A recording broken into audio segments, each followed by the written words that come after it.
Sada ćemo pričati o jednoj lepoj manifestaciji koja se u septembru održava ovde nedaleko od Gornje Trepče u poznatom mesto koje se zove Mrčajevci. To je čuvena kupusijada.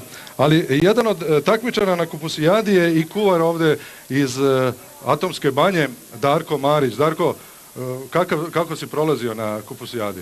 Pa, osvojio sam sa školom prvo i treće mesto 2007. i 2009. godine. Šta ti kažu ovde ljudi? Hoćeš da nam pokažeš kako si to spremio? Lepo se krčka. Pa ovde krčka. kažu da ga nema ravnog. Znači, dobro, drži tako to. Ravna nema, to ćemo da probamo, da znaš, ocenit ćemo na kraju emisije. Ostavi malo, neka Paja, on voli preko kamere da doručkuje. Gospodine Jevđeviću, izvolite mikrofon. Hvala.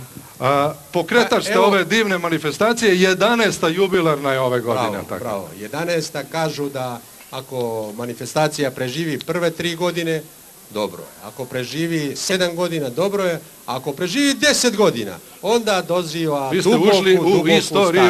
duboku starost. Evo ja ću nekoliko reči, možda 1 minut da vam kažem o kupusijadi. To je u stvari priča o privredno-kulturnoj i turističkoj manifestaciji koju smo mi nazvali kupusijada u Mrčajevcima, a razlog je kupusijada zato što je to kupus. U stvari to je smotra tradicije, kulture i umetnosti, a nada sve narodne radinosti. A kupus je samo skupljanje energije. Skupljanje energije, tako je. Manifestacija se održava ove godine 20., 21. i 22. septembra, to nije marketing, tako? Nije, naravno. 22. septembra. I ko može da dođe, ko može da se takmiči? 22. septembra, znači mogu da dođu svi zainteresovani za takmičenje, svi koji smatraju da su velemajstori za ovo. Spremanje svadbarskog kupusa. Da vam kažem da manifestaciju prati izložba poljoprivredne mehanizacije, izložba stoke, izložba sredstava za zaštitu bilja i domaća radinost. Ali dolaze doktori na obavezno? Evo, doktori sa kojim sam se upoznao.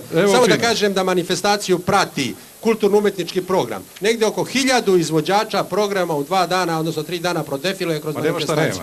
Ja vas pozivam da dođete 20., 21. i 22.